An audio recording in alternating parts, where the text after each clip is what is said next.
Hola, ¿cómo se mueven las divisas? Y en lo específico, ¿cuál es el valor de cada movimiento? ¿Y cómo decido qué número de contratos comprar o vender? Vamos a verlo en este tutorial.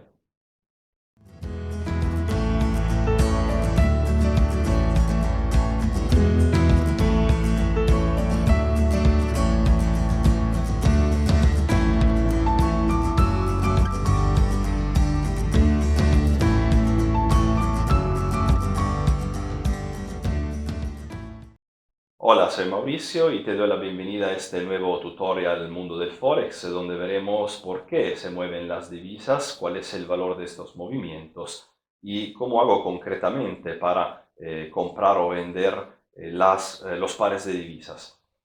Sabemos que una divisa puede aumentar de valor, se dice apreciarse, o disminuir, perder de valor, y le decimos depreciarse.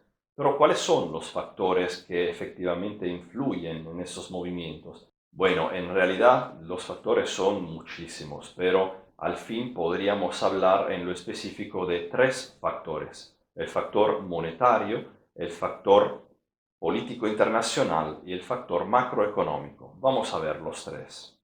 Factor monetario.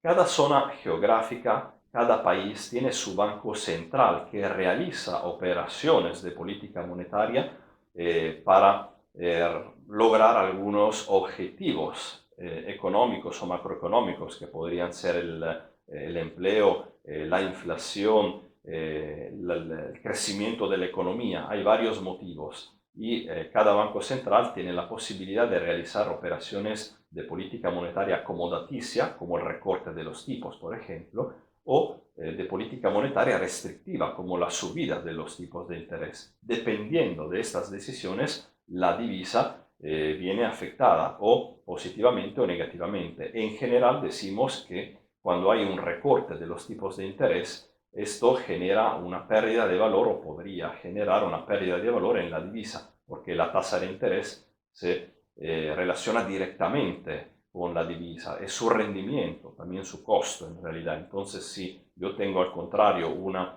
subida de los tipos de interés, la divisa supuestamente podría apreciarse, aumentar de valor, porque más personas podrían comprarla porque van a obtener un rendimiento superior.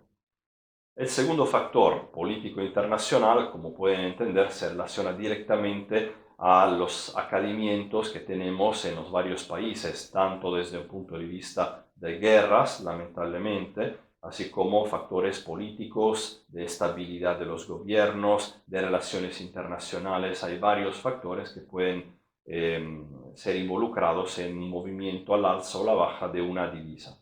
El tercer factor, el factor macroeconómico, se relaciona con los varios datos macroeconómicos que podemos ver en nuestro calendario macroeconómico, que nosotros miramos todos los días para ver qué sucede a nivel de noticias macroeconómicas. Hay datos que se publican todos los días, datos que pueden ser positivos o negativos, por ejemplo, una subida en la producción, una disminución de la inflación, un aumento del desempleo, todas noticias que pueden afectar de manera positiva o negativa la economía en general de una zona geográfica. Y en general podemos decir que cuando hay noticias positivas para un país, la divisa de aquel país suele o podría apreciarse. Al contrario, cuando hay noticias negativas para una cierta economía, su divisa podría depreciarse. En realidad hay también un discurso que tendríamos que hacer acerca de los pronósticos del mercado sobre los resultados del calendario macroeconómico, pero eso es otra cosa que veremos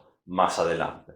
Entonces hemos visto que las divisas pueden apreciarse, aumentar de valor o depreciarse, perder de valor. Entonces, ¿qué sucede a un par de divisas? Es decir, cuando tenemos una divisa al numerador, la divisa base, y la moneda cotizada al denominador. Si las dos divisas se mueven, apreciándose o depreciándose, el par de divisas, ¿cómo se moverá? ¿A la alza o a la baja? Esto lo veremos en lo específico en el próximo tutorial, cuando hablaremos de estos movimientos y también cómo tomar beneficios de estos movimientos. Pero ahora lo que más nos interesa es entender ¿Cuál es el valor de este movimiento? ¿Cómo mido el valor de este movimiento?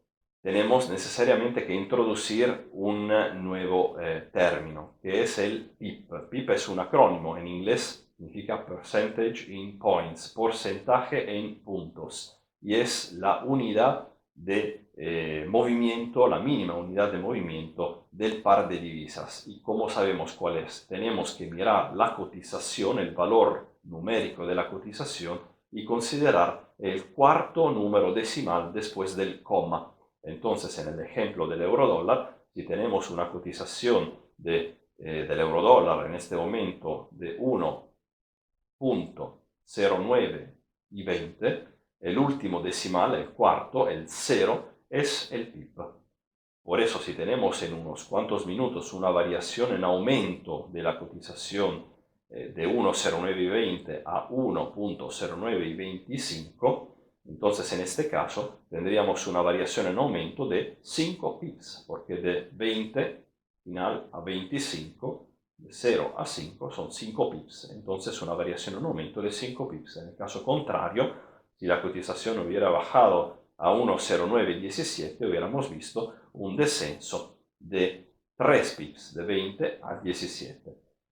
Única excepción, los pares de divisas con el yen, porque debido a una diferente cotización, en este caso solo tenemos dos decimales, dos números después del coma, entonces el segundo número después del punto, del coma, vendría a ser el PIB.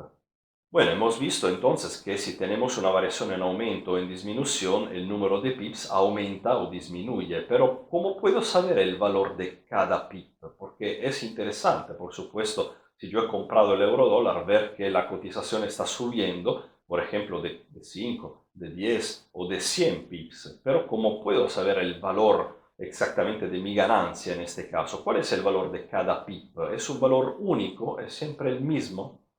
En realidad no es siempre el mismo. El valor de cada PIB depende de cuántos contratos yo estoy negociando, cuántos contratos estoy comprando o estoy vendiendo. En ese sentido, tenemos que hablar del size de negociación, del tamaño de la negociación.